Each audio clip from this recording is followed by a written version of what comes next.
Gracias primero por esta oportunidad de presenciar este extraordinario trabajo, un documental que no solo conmueve, sino estremece y lleva a reflexionar acerca de lo que sucede en el periodismo de todo el país. Efectivamente, en las ciudades que no son la gran Ciudad de México, las cosas son bastante distintas porque la capacidad de control de los gobernantes es más primitiva y más aplastante de lo que suele darse de una manera un poco más elaborada, menos cavernaria en la Ciudad de México. Por otra parte, también está el hecho de que la circunstancia en la mayoría de los estados del país es de un dominio apabullante, desbordado, sin ningún control de los cárteles del narcotráfico, lo cual apenas estamos comenzando a vivir en la Ciudad de México con espanto justo, adecuado, pero tardío, porque lo que hoy nos comienza a asustar aquí es apenas una ínfima demostración de lo que sucede cotidianamente en la gran mayoría de las ciudades del país. Periodistas que ejercen sus funciones en los peores escenarios y en las peores circunstancias económicas, faltos de protección, bajo el control inmediato de los funcionarios de prensa y los funcionarios públicos que pueden castigar, hacer a un lado, en el mejor de los casos, a todo aquel reportero, fotógrafo, articulista o comentarista incómodo o indeseado por el poder. Pero a mí me parece muy importante que lo veamos esto en el esquema más grande, en el esquema más amplio, que es el de que también lo que nos pasa a los periodistas no es sino una ínfima parte, un botón de muestra de lo que le pasa a la sociedad entera en todo el país. Que nuestro ejercicio periodístico tiene relevancia, tiene una gran función social, pero está inscrito en ese gran problema de que mientras no haya una verdadera reconstrucción de la forma de hacer política, de ejercer el poder público, de ejercer el manejo de las fuerzas de seguridad pública, de las entidades de interés público, nuestro propio reclamo gremial no es más que un tímido y un pálido reflejo de lo que debe suceder a nivel nacional. Y en ese sentido, yo quiero hacer una exhortación aquí a lo que me parece que es muy importante en esta nueva etapa electoral y política que viene, en la que, desde mi punto de vista, una ínfima o nula atención se ha dado a los problemas reales del periodismo, y me parece que todos los candidatos, todos, han mantenido una creciente red de complicidad y de entendimiento con los principales jefes de las empresas periodísticas a nivel nacional. Me parece que hay actos que no detallaré para no entrar en el terreno inmediato de lo electoral, pero hay varios actos que nos muestran una cesión del interés general de los principales candidatos en aras de entendimientos con los grandes jefes de las empresas periodísticas nacionales. No se ha propuesto ni se ha tocado absolutamente nada que implique o signifique un compromiso de cambiar esas reglas. ¿Qué es lo que se necesita? Primero, cambiar esa tal ley de comunicación social llamada Ley Chayote, que perpetúa o trata de perpetuar el entendimiento de las ganancias de los grandes empresarios de la comunicación mediante la asignación discrecional, el dispendio del dinero público para premiar a los medios de comunicación que favorecen al poder y para castigar a aquellos que lo critican o que son incómodos. Esa ley debe echarse abajo y debe convocarse a una verdadera apertura en la que periodistas en activo, grupos profesionales respetados puedan participar en la reconstrucción de ese esquema del chayote, del dinero público como forma de control del ejercicio periodístico. En segundo lugar, creo yo que no se trata solo de leyes y de nuevas personas en fiscalías, comisiones, fideicomisos y todo ese aparato burocrático que no ha servido de nada.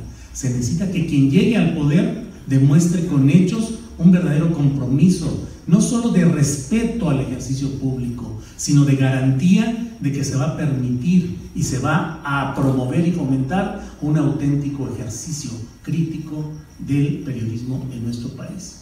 Y en tercer lugar, y con eso quiero cerrar mi intervención, creo que es un tiempo muy oportuno para reivindicar el papel del auténtico periodismo que tiene que ser crítico del poder, contrapeso del poder, que no porque cada quien en lo individual sea de una cierta ideología o proclividad a un partido, a un candidato o a un movimiento, eso deba convertir al ejercicio periodístico en cómplice, tapadera o adjunto de los poderes, sobre todo cuando se vienen oleadas que pretenden que todo ejercicio crítico convierte a quien lo hace en un chayotero, en un vendido al poder, en un nefasto, en un miembro más de la mafia del poder. El ejercicio nuestro tiene que ser muy crítico, porque México no va a cambiar por actos voluntaristas, caudillistas, personales o de construcciones partidistas desde hoy con muchos visos perniciosos. Quienes hemos sido críticos del poder durante mucho tiempo, tenemos que seguirlo siendo ahora, porque justamente en este proceso es cuando va en juego tantas cosas, entre ellas un sano, libre y democrático ejercicio periodístico. Muchas gracias.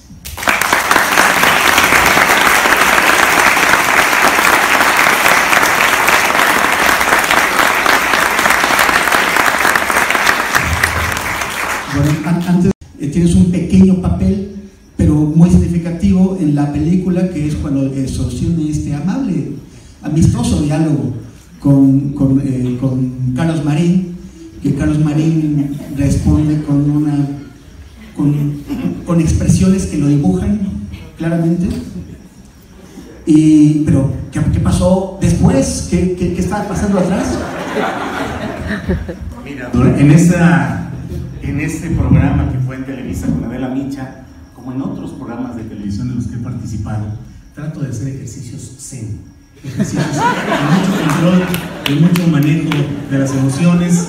Asumo que a lo que voy es a decir cosas y que tengo que encontrar el momento para decirlas a pesar de todo lo que sucede.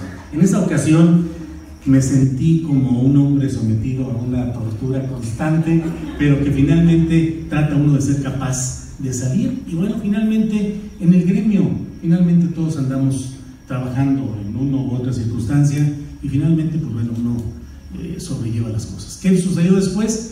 Pues la risa y el saludo y el cotorreo, como muchas cosas suceden en nuestro país, y finalmente cada quien mantiene su postura y su propuesta. Ha habido algún otro momento en el cual las circunstancias han sido muy críticas y he tenido a veces hasta que salir de escena, casi, disculpen esta expresión en latín antiguo, casi mentando la madre, para poder tomar un poco de aire y luego continuar, porque finalmente lo importante, Carmen, Homero, Ana Cristina, Temoris, es poder decir cosas, es poder encontrar la manera en la que podamos continuar, a pesar de tantas cosas, tratar de seguir construyendo, diciendo, a pesar de todo. En uno o en otros lugares, el ejercicio periodístico sale finalmente adelante, aunque nos echen una piedra encima, podemos salir adelante.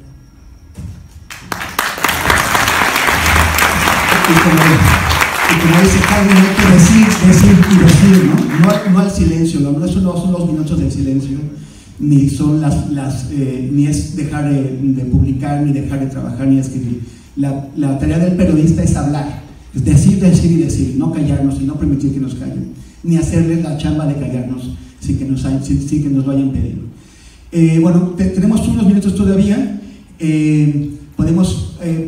¿Qué hay que hacer para que como mexicanos podamos salir adelante? No solo es el periodismo, insisto, reitero, sino todo el sistema en general, e insisto en que lo que viene, solo siendo muy críticos, más críticos, podremos evitar que todo quede solamente en un gatopardismo que nos haga pensar que las cosas cambian y solo vayan a cambiar escénicamente, que haya una nueva clase política, que haya nuevos discursos, que haya apariencias, pero que en el fondo no cambie nada. Y ya, ahí le dejamos todo a Carmen para... Debo confesar que yo ya me perdí qué es lo más difícil de todas. ¿Cuál era la pregunta más difícil? Si ya las contestaron todos, ¿no? ¿Quedó alguna? Bueno, había muchas interrogantes abiertas aquí. ¿Qué puede hacer la sociedad y qué podemos hacer los periodistas para, al final de cuentas, conectar con un tema tan importante? Pues esto que estamos haciendo aquí, por lo pronto. El hecho de que estemos aquí hablando en voz alta del asunto ya es mucha ganancia, ya es una señal de que efectivamente pues esta parte de la sociedad mexicana está interesada en saber, en ver qué es lo que ocurre con los periodistas. Este documental poderoso que nos ha simbrado, que nos dice cosas, las cosas más fuertes, más duras, por las cuales ha atravesado el periodismo mexicano en los últimos años, es una gran herramienta. Pues eso, la comunicación, pues eso, hablar entre nosotros, pues eso, seguir comunicando, seguir diciendo cosas, haciendo periodismo o hablando como sociedad. Creo que ahora que se plantea también el asunto de lo que viene en términos de gobierno, de las muchas cosas que podríamos poner en el mapa, aquí se ha dicho, pero me gustaría remarcarlo por la importancia que tiene el silencio, por lo pronto, o la poca atención que se le ha puesto por parte de quienes están buscando gobernar a México, de muchos temas, pero de los temas por lo pronto más cercanos, más recientes, tendríamos que pedirles más rapidez en su respuesta. A lo mejor dirán, bueno, ya nos podemos ir atendiendo los casos históricos y lo que ocurrió hace muchos años y vamos viendo. Bueno, podríamos tener un intento de acercamiento a los temas gradualmente cuando ya ha transcurrido demasiado tiempo, etc. Pero cuando acaban de ocurrir cosas ayer, pues es por lo menos en esa cosa de la inmediatez que tenemos que decirles qué opinas de dos puntos, la ley Chayote, ¿no? ¿Qué opinas de asuntos que están aquí, que acaban de ocurrir y que requerirían un posicionamiento inmediato? Y no parece que haya ese músculo de reacción inmediata, lo cual nos llena de enorme tristeza porque lo único que tiene es el efecto de seguirse acumulando las cosas. Estamos en una montaña de muertos, en una montaña de desapariciones, en una montaña de casos sin resolver y en una montaña de temas a los que le sacamos la vuelta cuando son espinosos como el chayote. Aquí tenemos un asunto de primerísima importancia que requeriría y requiere un posicionamiento de quienes están buscando gobernar este país. Debemos echarle porras al artículo 19 como lo hacemos siempre, porque la verdad que tiene su gracia, su mérito y su importancia, que hayan logrado pues un hito judicial histórico de lograr que el máximo tribunal de justicia del país les haya dado un amparo después de que lograron dar una batalla judicial de primera importancia y lograran ampararse no frente a lo que hizo una autoridad, sino frente a lo que no hizo una autoridad, en este caso el Congreso. Que hayan logrado que el máximo tribunal obligara al Congreso mexicano a legislar de ese tema que es eje central del tipo de mecanismos silenciosos pero absolutamente eficaces de control de medios, de inhibición de la libertad de expresión, de dificultar la tarea de la libre tarea editorial, que es precisamente el dinero público a raudales, a cantidades millonarias, que es distribuido discrecionalmente. Si se hace una revisión como la que han hecho los amigos de artículo 19, pues en términos generales de lo que significa que tengamos, como en pocos países del mundo, estas cantidades de dinero que se reparten discrecionalmente y que con ello se genera un circuito de colusión mediática y de poder político, pues creo que México debe ser un caso bastante excepcional. No conozco un estudio comparado, pero me puedo imaginar que esto no es una cosa de todos los días, que los países medianamente democráticos se atrevan a utilizar de esa manera, como se utiliza en México, el dinero de los ciudadanos.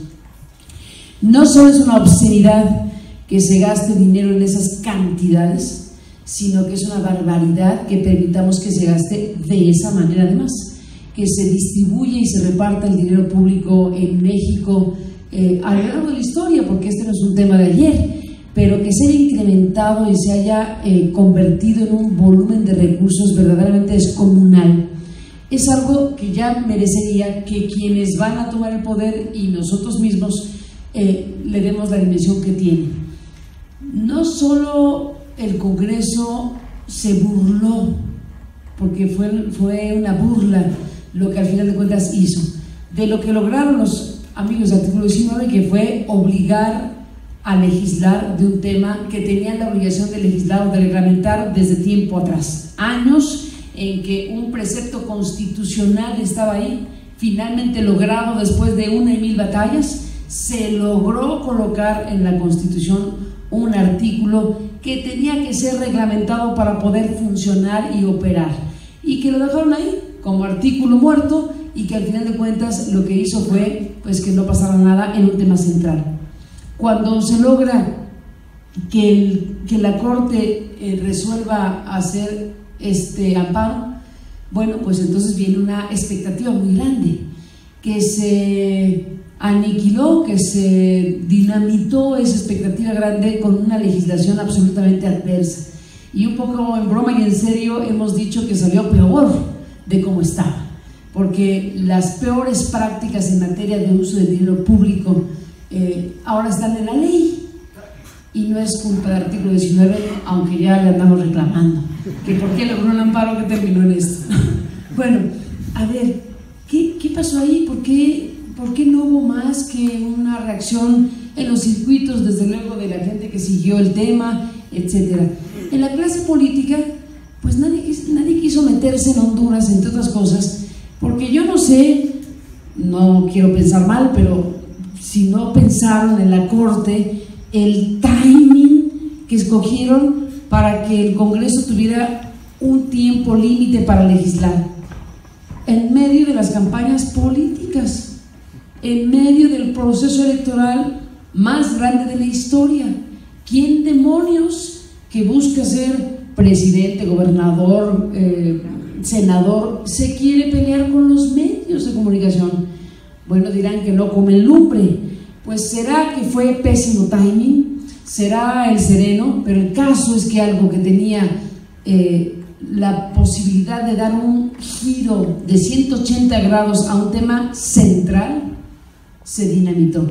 Ahora ya se pusieron recursos ante la Corte de nuevo para declarar inconstitucional esta legislación que se aprobó, reglamentaria, etcétera, etcétera, pero vamos a tardar un ratito en que la Corte vuelva al tema y volvamos a discutir el asunto, y seguimos pateando el bote en este país.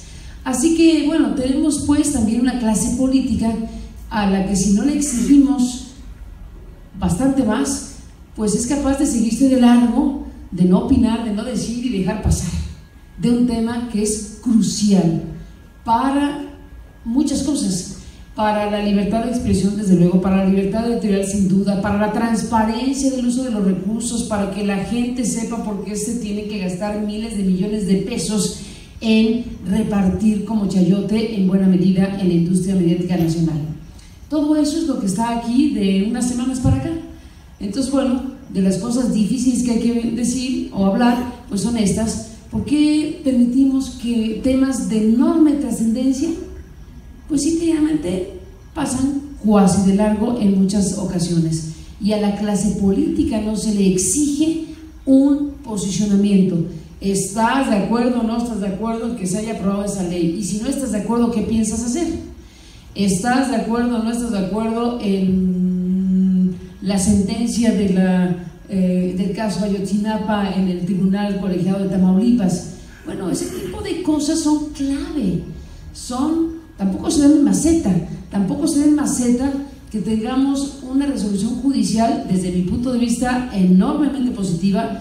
Hay una discusión judicial que si es que se extralimitaron los magistrados, que si es que están locos poniendo a las familiares de las víctimas como parte del Ministerio Público especializado, y todo esto que, bueno, al final de cuentas está ahí. Bueno, ese es el tipo de situaciones que se dan, que cuesta mucho trabajo llegar a ellas. Bueno, ¿cuánto le costó artículo 19 llegar a un amparo?